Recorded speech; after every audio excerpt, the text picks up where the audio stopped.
Winston as Churchill, The World Crisis, Volume 3, Chapter 13, The Munitions Budget. By the middle of October, the Munitions Council had completed a comprehensive study of the whole of our material resources, to which I had directed their efforts. I was therefore able to frame the munitions budget for the coming year. The difficulties of this task far exceeded those of the budgets for which Chancellors of the Exchequer are usually responsible. The enormous variety of needs for which provision must be made could be surmounted by systematized collective study. But the fierce rivalry of so many authorities and the dependence of our programs upon the decisions of others made the work complicated and baffling in the last degree. In one quarter of our horizon stood the shipping controller, Sir Joseph Maclay, a most able Glasgow ship owner with deep knowledge, a charming personality, and the undoubted confidence of Mr. Bonar Law. He estimated the maximum tonnage available for all purposes, and his figures, framed in a conservative and Caledonian spirit, were accepted by the War Cabinet. In another quarter stood the Chancellor of the Exchequer, Mr. Bonar Law, one of the all-powerful triumvirate. He also took, as was his duty, an extremely restrained view of the limits of dollar credits, both in the United States and Canada. To anything we could buy in Britain, the Treasury interposed no obstacle, but we could not realize our programs unless we were able to make very large purchases of steel from the United States, of unfilled shells from Canada, and of nitrates from Chile. Thirdly, there arose the Minister of National Service, Sir Auckland Geddes, whose duty it was, outside a large field over which the Ministry of Munitions reigned, to apportion all the available manpower and to provide the recruits for the fighting services. Last and not least of all loomed the portentous figure of Sir Eric Geddes, First Lord of the Admiralty, charged with the paramount duties of maintaining the fleet, of crushing the U-boats, and of rebuilding the mercantile marine. For these purposes the Admiralty was armed not only with absolute priority, but possessed a monopoly control over all the firms with which they were accustomed to deal. This priority was interpreted so harshly that skilled men had to be found on one occasion for potato-peeling machines for the Grand Fleet, while they were actually being withdrawn from making range-finders for the anti-aircraft guns. Footnote. This was of course corrected when discovered. End of footnote. The attitude of the War Office and the Air Ministry towards us was somewhat different. They lived by our supplies, and to that extent were on our side. They not only demanded the supplies on an ever-increasing scale, but they also simultaneously demanded, as recruits for the fighting forces, the workmen, skilled and unskilled, without which these supplies could not be produced. Against all these potentates the Ministry of Munitions sallied out to do battle. Over everybody sate, as was proper, the War Cabinet, a final court of appeal. But the business of the court was heavily congested, and neither its time nor its temper was unlimited. There was therefore set up in the autumn of 1917 the Priority Committee, presided over by General Smuts. On this the departments fought and tore for every ton of steel and freight.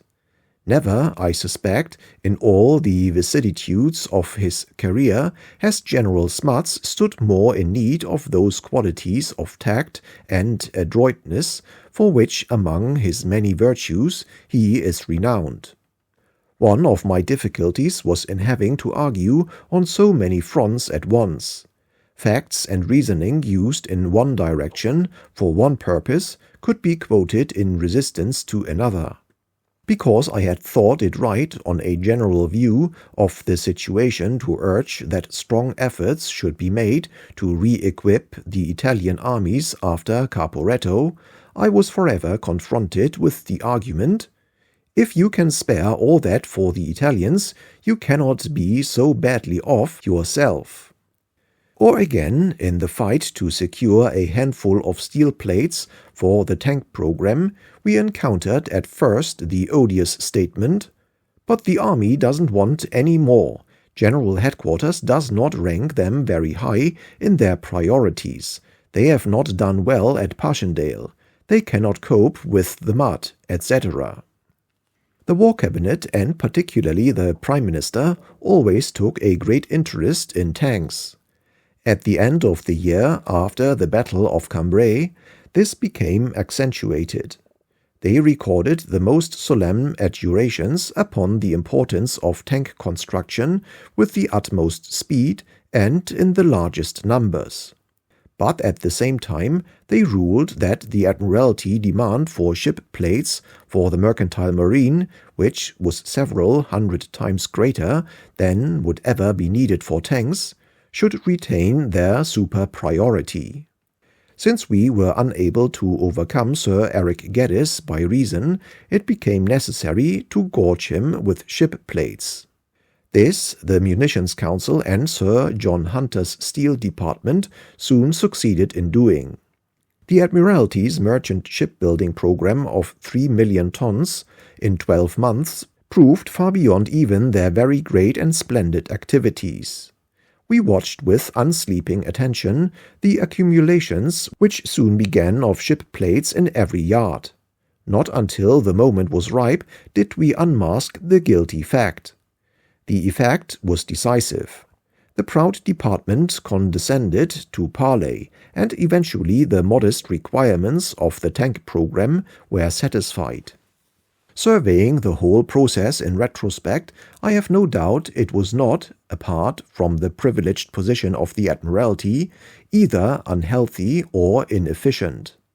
It would have been better, as I vehemently argued, to assign the whole sphere of manpower to the Ministry of National Service and the whole sphere of material to the Ministry of Munitions, and for the War Cabinet to have educated upon the main distribution.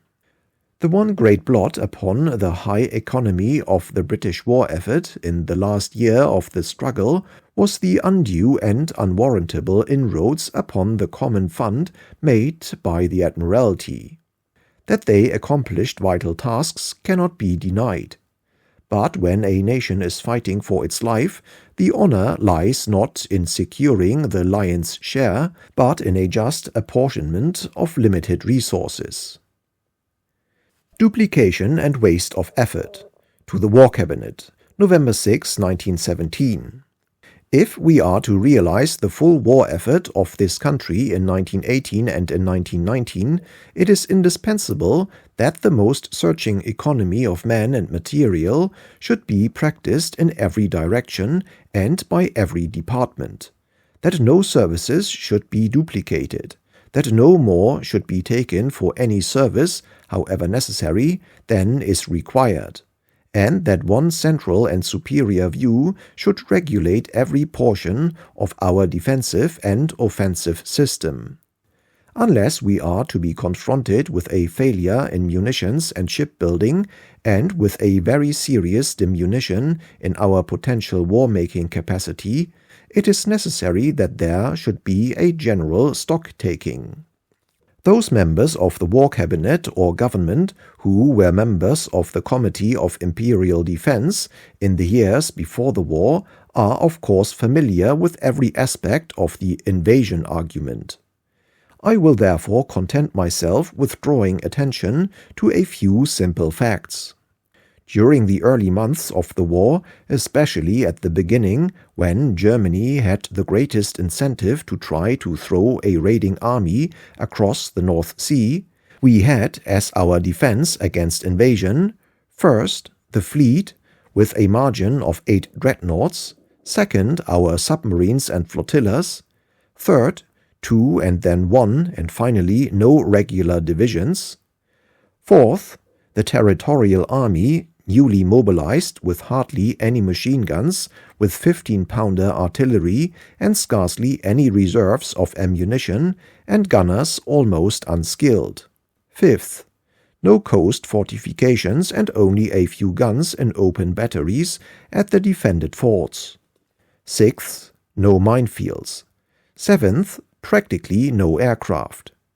In these circumstances, the Germans did not choose or did not venture to make an oversea attack. We now have, first, the British fleet with a margin of about 20 dreadnoughts. Second, the American battle fleet, the third strongest in the world if we require it. Third, enormous minefields covering the German debouches and hampering the movement even of submarine craft. Fourth, submarines and flotillas multiplied manifold. Fifth, the coastline fortified from end to end with powerful batteries mounted at every port and still being increased, powerful aeroplane forces and a perfect system of coastal watch. Sixth, a defense scheme devised by Lord French himself according to the latest experience of this war. Seventh, a home army mostly in its actual battle stations, aggregating 250,000 men and supported by a powerful field artillery of upwards of 500 modern guns and howitzers, with boundless supplies of ammunition and enormous numbers of organized mobile or sighted machine guns. Eighth, 1.25 million other armed and uniformed men behind these. Ninth, the volunteers. Security is no doubt vital, but it must be remembered that if the factor of safety is exaggerated in any one part of our organization, other parts may be exposed to fatal peril, and that if our strength is dissipated in making sure 3 or 4 times over in one direction, we may fail to have the strength available for the general offensive war, and may consequently be compelled impotently to witness the defeat of our allies one by one. The very serious situation of the war and the impossibility on present lines of securing any effective numerical superiority or any sufficiently large mechanical superiority over the German armies in the field compel me to bring these aspects of our present arrangements to the notice of the War Cabinet. A few days earlier, I had presented the Munitions Budget to the Cabinet. As it covers and explains so many aspects of our war plans and efforts, I reprint it almost in full. To the War Cabinet. Munitions Budget for 1918. Provisional. November 1, 1917. First, the foundation of the munitions budget is tonnage, the ground floor is steel, and the limiting factor in construction is labor. The period covered by this budget is, broadly speaking, from now to the end of the 1918 offensive, and the figures relate precisely to the 12 months from the 15th of November 1917 to the 15th of November 1918. Second, the following are the principal demands made by the fighting departments upon the Ministry of Munitions for the campaign of 1918 compared with 1917. 1. The demand of the War Office for the completion of their program involving a 40% further increase in the striking power of the artillery, both in guns and ammunition. 2. The demand of the Admiralty for doubled shipbuilding materials. 3. The demand of the Air Board for tripled aeronautical supplies. Third, tonnage. The programs as proposed require the delivery here of 1,100,000 tons per month for munitions alone, that is apart from items for other departments including in our tonnage allocation. To secure this, there should be assigned to us for all purposes 1,300,000 tons of shipping a month. I propose to place orders abroad somewhat in advance of this figure, If the shipping falls off, the material ordered will be received more slowly. It is better to have a moderate surplus of orders awaiting shipment than not to have the tonnage fully occupied with vitally needed materials. Fourth, iron ore. More than half our total munitions imports consist of iron ore. The blast furnaces could deal with a monthly importation of 735,000 tons of Spanish and Swedish, mainly hematite ore, and with a monthly home production of 1,500,000 tons of mainly basic ore. On the above tonnage basis, I count only on getting 635,000 tons of ore, that is 550,000 tons from Spain and 85,000 tons from Sweden. There is a good reserve of Swedish ore, which can be drawn upon in case of need. I estimate that the home production will average over 1,500,000 tons a month. Fifth, steel. On this basis, we can produce in the year approximately 8,500,000 tons of finished steel product. Orders are being placed for 1 million tons of steel from the United States, including in our tonnage requirements. Arrangements have also been made with the French and with the shipping controller to carry approximately 500,000 tons of French shell steel already purchased in America, which we should otherwise have had to supply from home sources. Having regard to this rearrangement of supplies, it may be said that our steel production in relation to our needs and our commitments to the Allies is equivalent to 10 million tons. Out of this, every requirement must be met, and if through shipping shrinkage the total production is reduced, all programs will be affected. Sixth, allocation of steel. Shipbuilding is the first charge on our steel resources.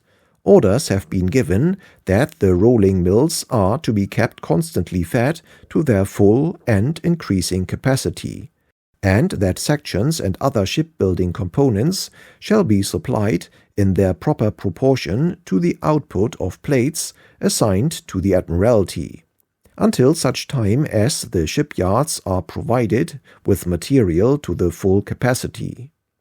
An agreement has been reached with the Admiralty after a full disclosure of figures whereby a portion of our rolling mill production, varying from 7,000 to 8,500 tons a week, shall be reserved for all non-Admiralty services, including the War Office and the civilian needs of the country, and the whole of the rest of the production assigned to Admiralty needs.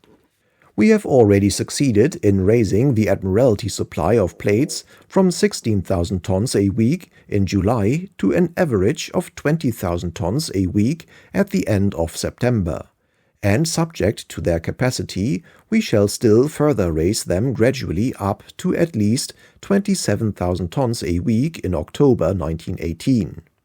This, with other shipbuilding material to be supplied during the period under forecast, is equivalent to a construction of from 2 million to 2,500,000 tons of merchant shipping, in addition to warship construction. The 12 months Admiralty allocation of steel aggregates approximately 2 million tons. The next principal draft on our steel budget is shells.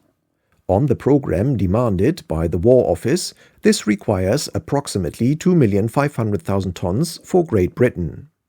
The requirements of the Allies for steel of all classes have been cut down to about 700,000 tons in the year, chiefly by the arrangement to ship 500,000 tons of shell steel from the USA to France. The other direct munition requirements, including aircraft, guns, military railways, tanks, steelworks extensions, etc., are approximately 2,200,000 tons. The War Office, the India Office, and certain other departments require approximately 600,000 tons, leaving 1,500,000 tons for construction, machinery, and the so-called civilian services of the country, most of which are intimately related to munitions production. These civilian requirements are mostly for the purpose of the maintenance and repair of plant and works in this country. Among these, the upkeep of our railways and rolling stock is the most important. For some considerable time, the supplies to meet these demands have been cut down to the lowest possible figure, and if this is continued for much longer, the position is likely to become serious. This, with the 500,000 tons of French steel shipped direct from America, balances a steel budget of 10 million tons. Seventh, labor. The prospective labor requirements resulting from the preceding Admiralty, War Office, and aircraft programs amount in the aggregate to skilled men 25,000, 10,000 for aircraft, unskilled men 58,000, 40,000 for aircraft and 8,000 for steelworks, women 70,000, 50,000 for aircraft. In addition to these demands, the Admiralty are asking for 12,500 skilled men and 67,500 unskilled men. The War Office require 15,000 artificers, of whom about 8,000 can be met from among men already in the army, leaving a balance of 7,000, of whom 5,000 to 6,000 have still to be supplied by the Ministry of Munitions. To meet the demand for skilled men, the Ministry has at its disposal a total of 210,000 transferable men, of whom over 50% are at present employed on important war work. Even the balance cannot be considered to be immediately available for transfer, inasmuch as a considerable proportion of them are engaged in sugar refineries, collieries, food production, and other indispensable occupations. Nevertheless, the process of dilution is steadily, though slowly, extended, and as industries are accommodating themselves to the war conditions, the productivity of a given quantity of labor tends to rise. Since the March Agreement, the Ministry of Munitions have, while continually increasing output, released 53,000 general servicemen for the Army as against 700 released by the Admiralty and 700 from War Office contracts. I am therefore advised that, so far as the demand for skilled labor for the purely munitions program is concerned, the requirements can be met without serious dislocation. This is, however, subject to the three following conditions. A modification of the Admiralty claim that no man can be transferred from the work on which he is at present engaged for the Admiralty. This demand means, in effect, that the whole of the skilled labor required for the new shipbuilding program must be drawn exclusively from munitions work. B. A severe limitation on the demands of the Army for recruits for artificers' corps from among skilled men working on munitions. C. The cooperation of the skilled engineering unions in a more extensive dilution on war work. I do not anticipate any difficulty in finding the women required. Eighth, explosives. This is even more an explosives war than it is a steel war. Steel is the principal vehicle by which explosives are conveyed to the enemy.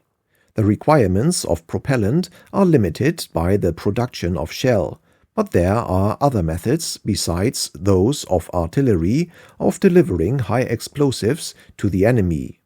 The capacity of our existing high explosives plant is at present in excess of our shell program for 1918. It has been arranged to supplement the present system of discharging high explosives by providing up to a maximum 1,000 tons a week of bombs to be dropped from aeroplanes. The possibility of extending the trench mortar offensive power of our army is also being examined. To utilize fully our existing high explosive plants it is necessary that we should ship from Chile approximately 788,000 tons of nitrates. At present, the tonnage for only 600,000 has provisionally been agreed upon. New and very serious demands for TNT are also being made by the Admiralty for mines. 9th. Chemical warfare. GHQ has asked that we should add an irritant gas to our lethal and lacrimatory gases. Development of this new branch of chemical warfare will take many months and cannot come fully into play until the end of next year's campaign. Using all possible resources of chemical shell with existing types of chemical, we could supply the army next year with 2.5 times the quantity of gas shell supplied in the 1917 campaign. If the present scheme for the new gas matures, the whole supply of chemical shell would be 4 times as great by the end of 1918 as in 1917. 10th. Guns and ammunition. On the above basis of steel and explosives, together with importations of finished shells and components, it will be possible to meet the Commander-in-Chief's full demand both for guns and shells as set out in his letter of the 17th of July. 11th. Before rejoicing at these facts, it is necessary to compare the British, French and German artilleries. During 1917, the French and ourselves have maintained about an equal number of combatants in the line in France, and we have done the harder fighting. The French had, however, on the 1st of October, 10,000 guns to our 6,000 guns, ours, on the whole, being heavier and newer. The French heavy artillery program is now coming into bearing, and from now on they anticipate very large monthly deliveries. By April 1918, the French will have 9,000 guns, all modern and steadily increasing. Our comparable figure in the field in France will be approaching 8,000, which is the maximum establishment that our army has at present arranged for. Our infantry will not therefore be quite so well supported with artillery as the French. The War Office state that the Germans had in 1917, on the French front, 12,432 guns, on the Russian front, 5,176 guns, in the Balkans and in Italy, 808 guns, in total 18,416. The balance on the Western Front was as follows: Franco-British guns, 15,969, German guns, 12,432. But though we had a superiority in numbers, the Germans had superior weight of metal.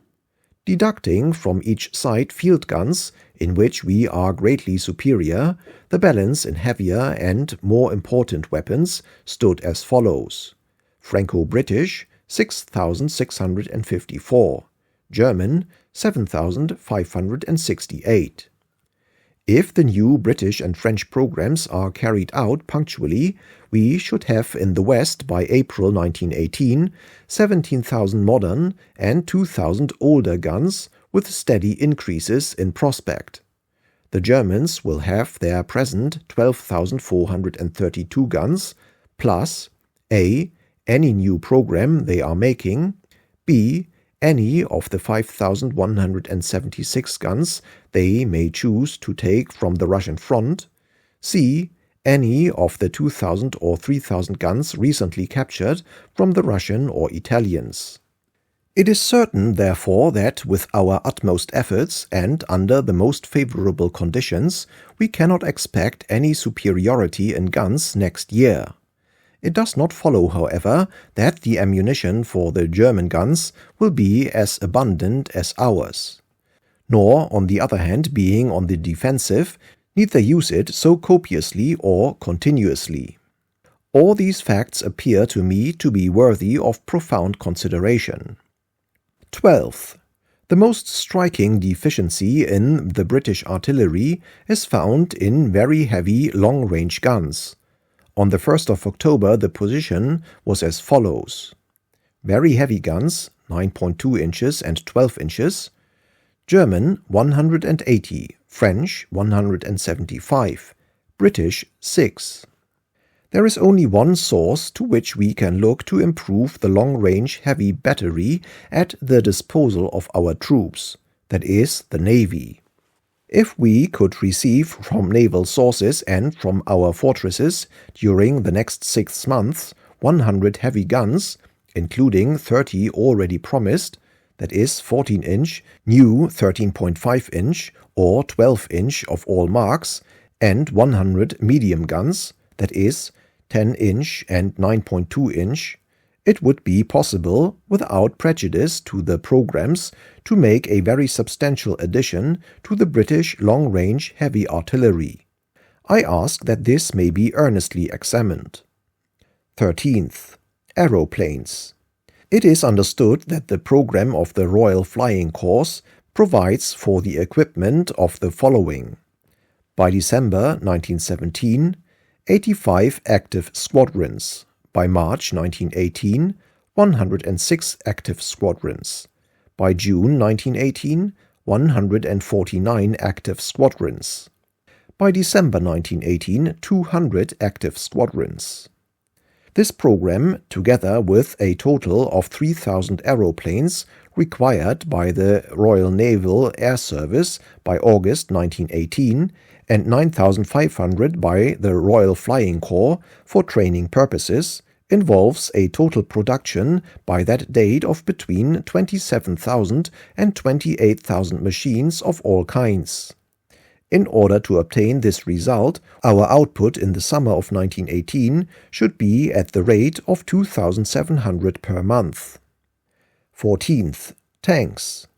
Tanks have never yet been used in numbers under conditions favorable to their action. Nor have we ever yet had a sufficiently reliable kind of tank, nor nearly enough of them. If they have held their own in 1917, it has been under adverse circumstances, both in their production here and in their use in France. In consequence, the Army consider that they cannot allocate more than 18,500 men to the Tank Corps.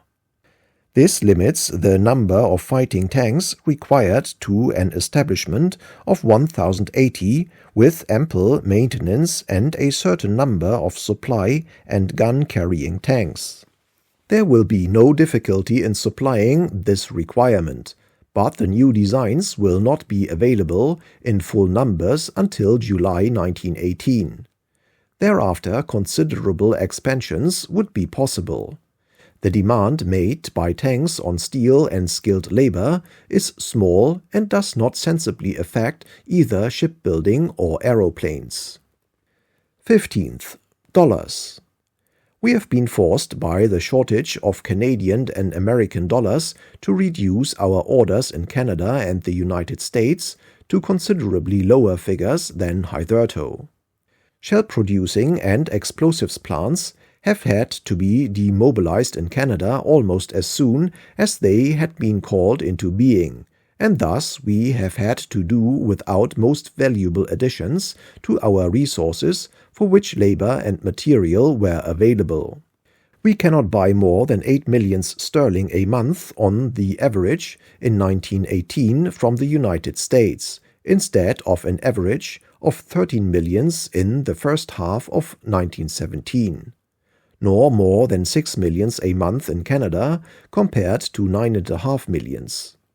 This curtailment of our resources must be borne in mind. 16th. To sum up, the present adverse factors to munitions production are as follows: 1. The increasing demands of the Admiralty. 2. The general shortage of labor, especially skilled labor, and the risk of pressing labor hard at the present time. 3. The curtailment of our orders in Canada and the United States on financial grounds. 4. The low level to which we have been compelled to restrict our iron ore importations.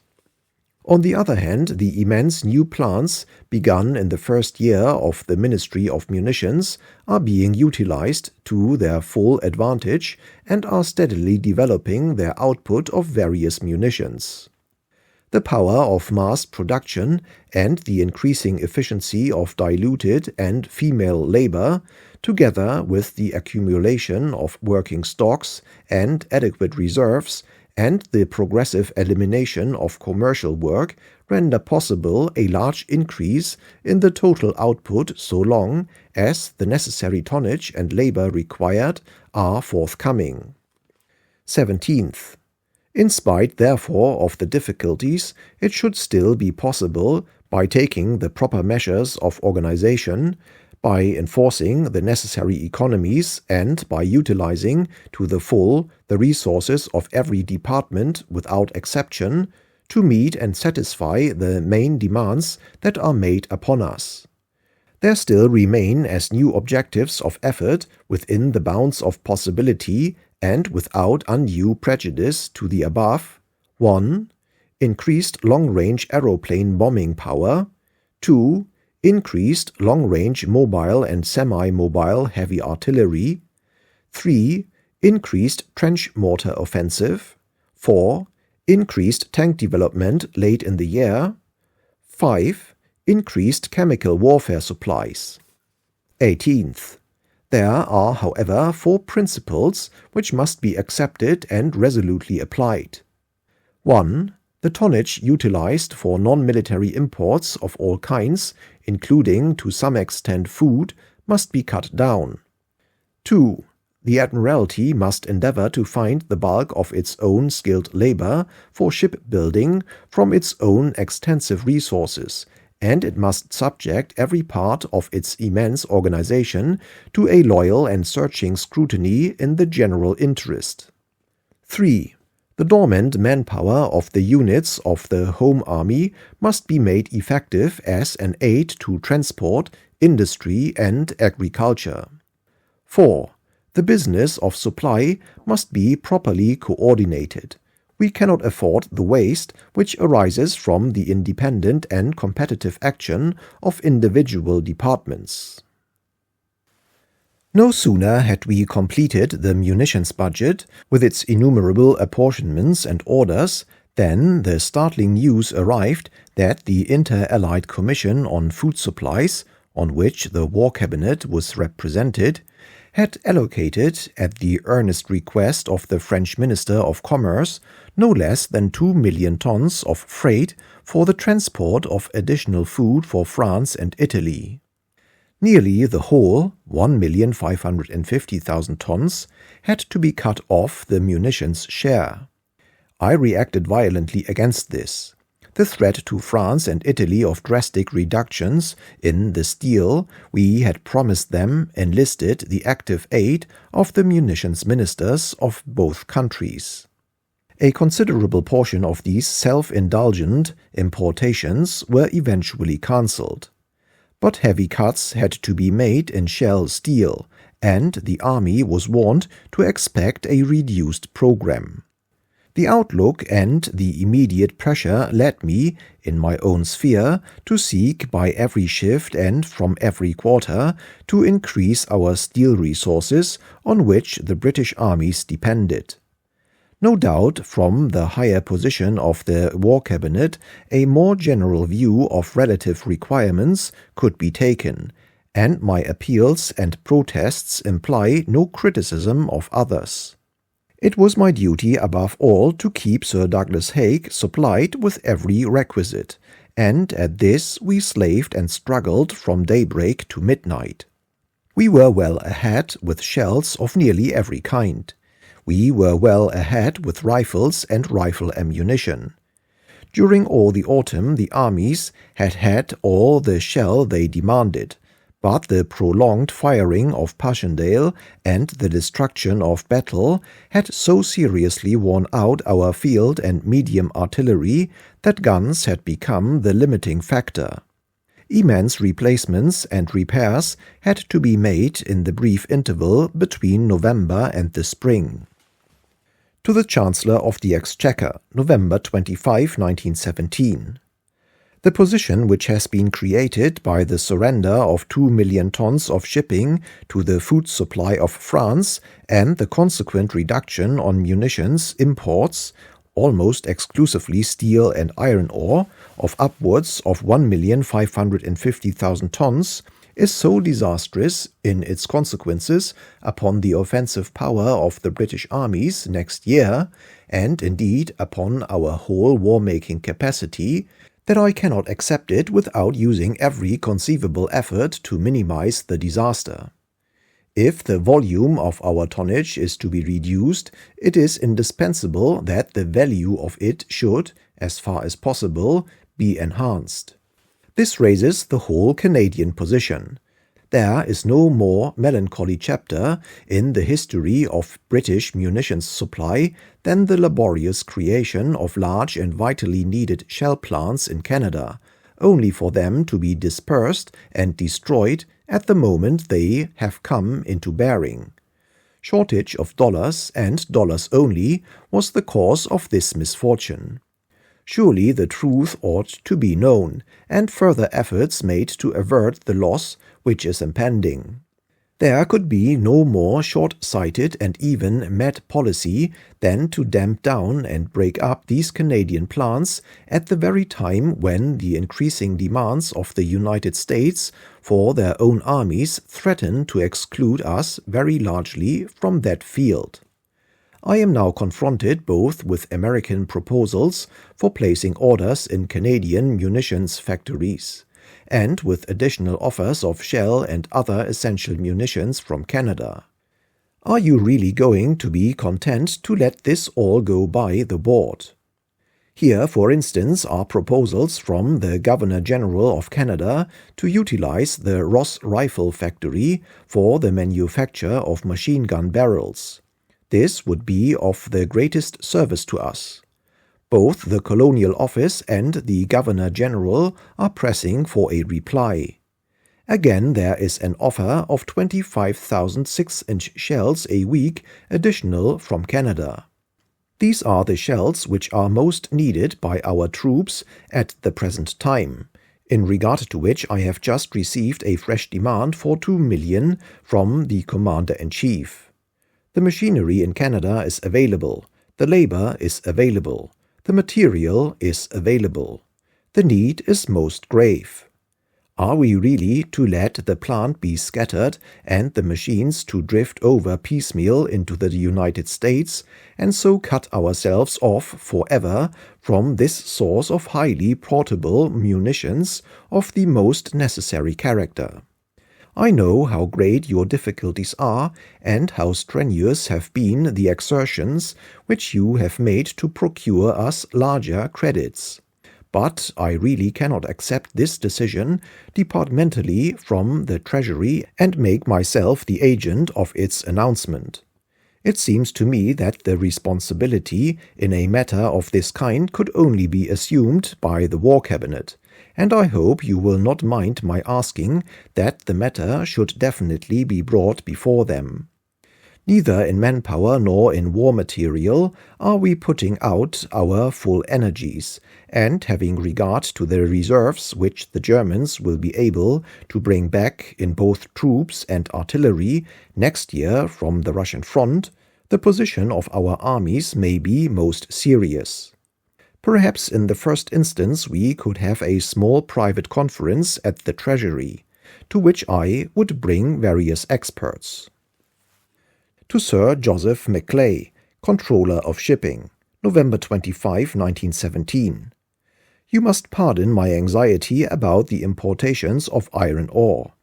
The decisions which have been taken without my being even informed to give 2 million tons of shipping to the French and Italian food supply have shattered our means of furnishing the armies in the field with the ammunition they require for 1918. They will also force me to notify to the French and Italians an entire suspension of the allocation to them of steel products of all kinds, although used exclusively for military purposes. This will unquestionably create a serious diplomatic position. I was informed in Paris that the French were astonished at the liberality of our concessions to them in the matter of food. It is scarcely possible to do justice to the disastrous position created by the cut of 1,550,000 tons on munition imports, and the lamentable crippling of our otherwise available resources in war power which that entails. Can you wonder, therefore, that I am exerting myself by every means to procure some amelioration of this state of things? I am advised by experts of unimpeachable authority that ferro-concrete barges of a seaworthy character could have been constructed many months ago, and that they could have been so employed as to afford a direct relief to certain classes of tonnage. Even now I do not think they are being sufficiently developed. Only 70, I understand, have been ordered, whereas at least double the number are required. A deficiency of British shipping and our liberality to our allies may not be our business at the Ministry of Munitions, but it is undoubtedly our misfortune. As it is, the plans of the Commander-in-Chief are being vitiated and the offensive power of the British armies very seriously impaired. I say nothing of the economic difficulties which will be created in England through the failure to maintain the railways and other essential civil services through the deficiency of steel. To Monsieur Loucheur, Minister of Armaments in France, November 25, 1917. I have referred your letter of the 20th of November to the study of the departments concerned, and I will communicate with you as soon as I have their observations on its detail. The whole steel situation in Great Britain has, however, been revolutionized by the decision to allocate 2 million tons of British shipping to carry food supplies to France and Italy. The direct consequence of this has been to reduce the estimated importation for the Ministry of Munitions by 1,550,000 tons up to the present time, and practically the whole of this is taken from our importations of ore and of steel. It is therefore quite impossible for me to continue to supply the 40,000 tons of various steel products to France as previously agreed between us. I have to impose the most severe reductions on the supply of ammunition for the British armies, reducing the weight of shell to be fired in 1918 by between 500,000 and 750,000 tons, and a further very severe reduction has to be imposed upon our already depleted railway and other vital domestic services. In these circumstances I can only supply France with steel products in 1918 to the extent to which tonnage is placed at my disposal in abatement of the 1,550,000 tons reduction. If, for instance, it is in your power to procure a retrocession of 500,000 or 300,000 tons of tonnage allocated to French foodstuffs, I can continue my supplies of steel to that extent, as the liberated tonnage will be used to bring the necessary quantities of ore and steel to us. But failing this or some similar arrangement, it is absolutely impossible for me, with the tonnage allocated at present, to continue supplies of steel for French purposes. I am, of course, making a similar communication to the Italian government so far as next year is concerned, and apart from the immediate measures which are required to meet the emergency caused by their disaster. I should add that if the position improves from any cause, and especially from a reduction in the net weekly loss by submarine sinkings, I shall of course be ready to contribute towards your programs to the best of my ability. While awaiting the results of this outcry, it was necessary to face the facts. I gave the following instructions. to Secretary, to S, M, and Clamping Committee. Footnote: so called by me because it was charged with fitting the program together. End of footnote. November 25, 1917. The cut in the importations of iron ore is so serious that every effort must be made to mitigate its consequences. There must be great masses of iron in one form and another scattered about the country. Take, for instance, all the park and area railings. I should suppose there were 20,000 tons of iron in the Hyde Park railings alone, while the weight of metal in the area railings of the London streets must be enormous. The same is true of many great towns throughout the country. Then there is the building material of unfurnished buildings, girders, etc., which could be worked up into other urgently needed works of construction for military purposes. A few strands of barbed wire could be used to protect areas and enclosed parks. Drastic action will help to rouse people to a sense of the emergency and of the magnitude of the effort required. Thirdly, there are the battlefields. There must be 700,000 or 800,000 tons of shell steel lying about on the Somme battlefields alone. The collection of this is vital. The proper machines must be constructed. A smelting plant should be set up on the battlefields. Let me have definite recommendations for immediate action on all these points with the least possible delay, and advise me as to the composition of a suitable committee, not consisting of members of council, which can carry out any policy decided on. To the Clamping Committee, November 26, 1917. You should recast the program on the following assumptions. 1. That the armies in France only fire in 1918 the same weight of shell as they fired in 1917. 2. That all additional shell that our iron and steel import permits of should be stored for a 1919 climax. 3. That explosives needs will be reduced by the reduction on the program of artillery firing. 4. That the trench mortar offensive will be limited to 25,000 tons additional. 5. That the Army do not want the semi-mobile mountings and that about 30 firing points on railway mountings will be sufficient to wear out all the guns we are likely to get from the Navy. 6.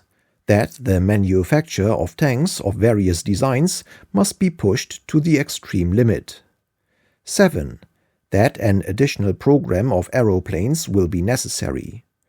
8. That the process of substitution and dilution must be continued to release at least 100,000 A1 men. 9. That the manufacture of guns should be carried on at full blast during the whole of 1918. 10.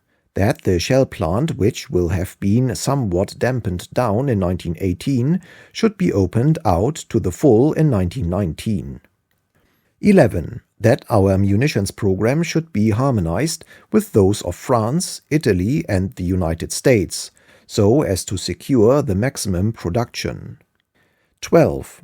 That we cannot count on more than a minimum of 11,000 tons delivered here during the 12 months, and must not promise to other departments anything based on a larger delivery. Probably we shall get more, in which case it will be easy to do better than our word. To the War Cabinet, December 31, 1917. I must draw the attention of the Cabinet to the serious character of the problems of steel supply now presented for their decision.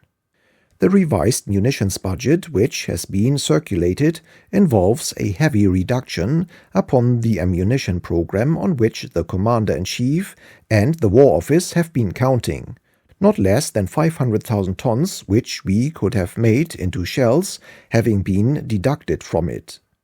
I had urged as a measure of precaution that we should be permitted to place orders in the United States for 1 million tons of steel, of which 500,000 is needed this year for the reduced program, and the other 500,000 would afford a reserve on which we could draw sooner or later according to tonnage conditions. We are now told that we cannot place these orders. If this decision is to stand, the shell program of the armies must undergo further serious reduction. We are cut off from Spanish ore by want of tonnage and from American steel by want of dollars. In both cases, food imports for ourselves or for our allies are displacing ton for ton metal which could otherwise be fired at the enemy, for which, that is to say, shell factories, the fuses, the filling plants, the guns and the gunners are all available. At the same time, we have been forced to break up Canadian shell plants as soon as they have been laboriously called into being and had begun deliveries, on account of the failure of the Canadian government or of the Treasury, or of both, to make the necessary financial arrangements. On top of this, we are now confronted with the proposal to cut our Canadian allocation of dollars from 30 million to 20 million per month. Thirdly, the Admiralty demand for steel in all its forms is already enormous and continues to increase. In these circumstances, it is surely our duty to make vigorous and genuine efforts to sustain the artillery of the British Army with the necessary supplies of ammunition, and not to acquiesce in its being cut down whenever a difficulty of tonnage or dollars or food supply is involved. To the War Cabinet, November 11, 1917. We ought to endeavor to gain and keep the control of the war to which our strength entitles us, using that strength to sustain our allies without allowing them to lose their self-reliance. We should be careful not to dissipate our strength or melt it down to the average level of exhausted nations. It will be better used with design by us than weakly dispersed. Resolute to expend everything for the common cause, we ought not to shrink from being taskmasters. I deprecate most strongly our making any general agreement in regard to munitions and raw materials similar to that which has been made about food. On the contrary, I would continue to make ad hoc allocations when particular emergencies are shown, always exacting, whenever possible, some other services or accommodation in return. There must at any rate be one strong power to face Germany in 1918, to strike an average in these matters, to bind oneself in advance to some system of share and share alike, and thus to deprive ourselves of all our power of giving when need arises, may be logic, it may even be equity, but it is not the way to win the war. In the end, all finished happily. The shipping controller proved better than his word. The U-boat pressure weakened, and several million tons more freight became in fact available than his caution had allowed. We too were found to have somewhat larger resources than we had thought it right to parade. As will be seen as the account proceeds, the Ministry of Munitions were found capable not only of fulfilling their original programs, but of meeting a gigantic emergency for which no formal provision had been made. As regards material, wrote Sir Douglas Haig in his final dispatch in 1919, it was not until midsummer 1916 that the artillery situation became even approximately adequate to the conduct of major operations. Throughout the Somme battle, the expenditure of artillery ammunition had to be watched with the greatest care. During the battles of 1917, ammunition was plentiful, but the gun situation was a source of constant anxiety. Only in 1918 was it possible to conduct artillery operations independently of any limiting consideration other than that of transport.